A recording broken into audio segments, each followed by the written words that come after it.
Welcome back. This is Mark Devine with Mark's Daily Brief. Today I want to talk about Emotional Awareness 101. Something that took me a while to kind of wrap my emotional head around. Not something I learned as a young adult anyways, but I've learned since that emotional awareness and dealing with our emotions is one of the most important ways to develop more power and more presence and more connection in our lives. So often we tend to ignore our emotions, or we suppress them, we stuff them. And so I've learned that it's critical to pay attention, to be aware. So this becomes a mindfulness practice. We can be mindful of our thoughts, but it's even more powerful to be mindful of our emotions, because each emotion contains like a million thoughts.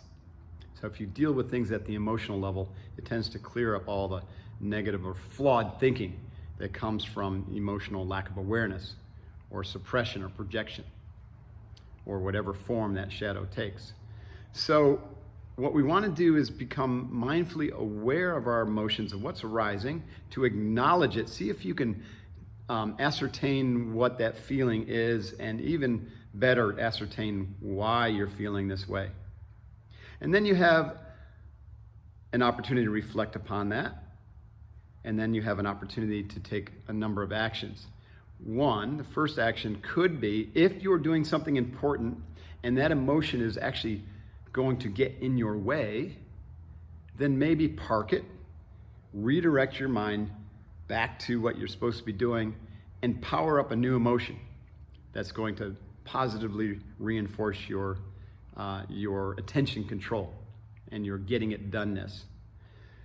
You might also decide to work on it right there, to get to the source of that emotion and to try to clear up the underlying energy of what caused it. This is deep emotional shadow work. And finally, you might just let it go and surrender it to a higher power, and just let that emotion run and let it bleed out all of the energy, and just acknowledge that it's there, feel into it, and just let it go. All three of these are important, and depending upon the circumstances, you can use all three. But the most critical part is to be aware first and to reflect upon why the emotion arose in the first place. There you have it, Emotional Development 101 by yours truly, Mark Devine. And there's a lot more to it, but something to think about. Hoo-yah. Next time. See you then.